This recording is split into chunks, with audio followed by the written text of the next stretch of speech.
UP live today, नजर सच पर। प्रसंग आता है, सब उपमा तब रहे जुठारी, कहीं तरु करें विदेह कुमारी। अर्थात हे सीता जी, आप इतनी योग्य हैं कि सारे कवियों ने सब कुछ कह दिया है, मैं क्या करूं।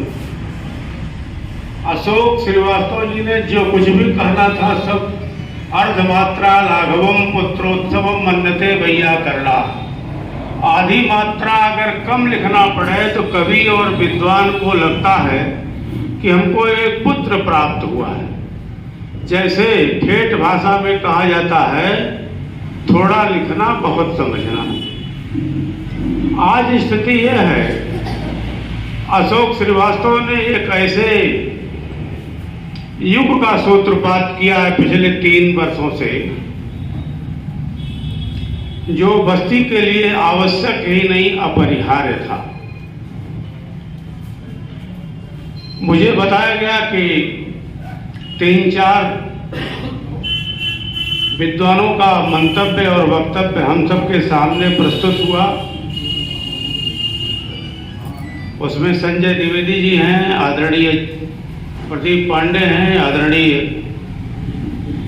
सुरेंद्र पांडे हैं, और जो सबके मूल में है, जिनके भगीरथ प्रयास से ये संभव हो रहा है, वे मीडिया की गंगा को जमीन पर उतारने का काम करने वाले अशोक श्रीवास्तव को मैं व्यक्तिगत रूप से बधाई देता हूं।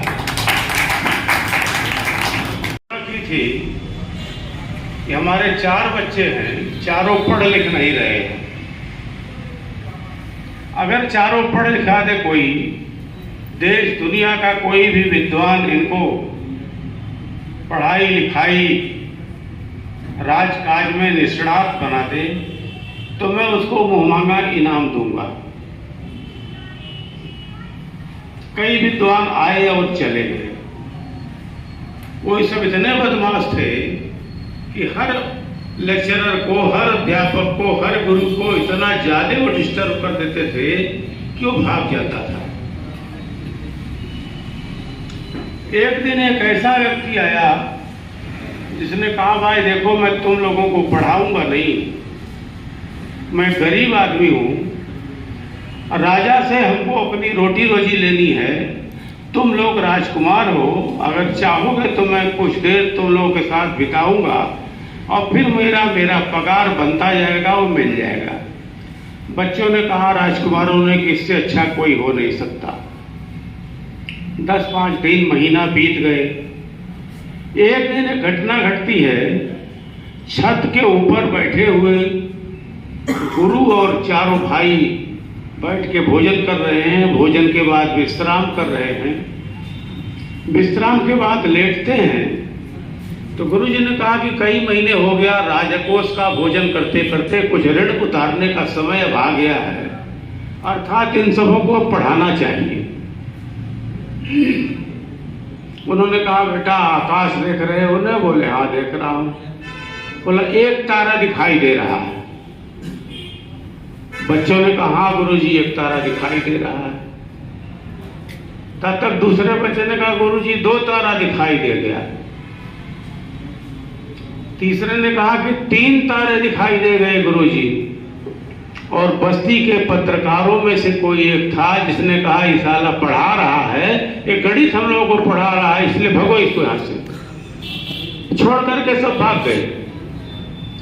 यहाँ 3-4 घंटे विद्वानों ने जो आपको पढ़ाया है, उसको चाणक्य के चौथे शिष्य की भूमिका में आप लोग न रहें, ये मेरा आप सबके आग्रह है।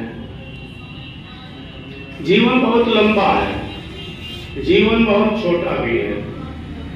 आपने जिस पेशे को चुना है, इस पेशे में संघर्ष पर्याप्त है, सम्मान उससे भी ज्यादा है, बशर्ते आवश्यकता इस बात की है कि आपकी कलम, आपका मस्तिष्क आपका साथ दे। चाहे प्रिंट मीडिया से हो या पत्रकारिता के किसी भी क्षेत्र का हो, अगर वह दंडात्मक भूमिका में आकर के केवल नियंत्रक की भूमिका में बैठ करके कलेक्टर, कप्तान संबंधित एमएलए एमपी को अगर अपनी बातों से अवगत नहीं कराता तो पत्रकारिता उसकी संदेहजनक है। क्यों संदेहजनक है? जब व्यक्ति मुंह देख करके गोस्वामी जी ने कहा है सचिव वैद्य गुरु तीन जो प्रिय बोले भयास।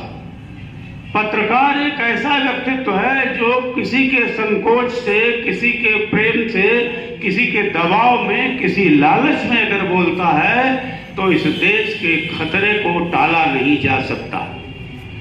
पत्रकार, नेता और दामाद अगर तीनों झूठ बोलते हैं तो बेटी भी खत्म हो जाएगी। नेता पाकिस्तान के हाथ देश गिरवी रख देगा और पत्रकार को अभी देखिए लिखा हुआ है तमाम खुदा को जुदा कर देगा।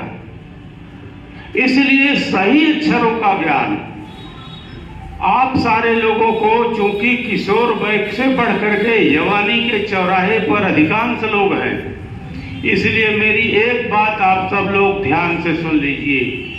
मेरे अनुभवों का सार यह है कि सतत प्रयत्न, आत्मचिंतन और भगवत प्रार्थना, ये तीनों अगर आप करते हैं तो दुनिया में आपको कोई पछाड़ नहीं पाएगा। Please subscribe and don't forget to press the bell icon to get notified whenever we upload a new video.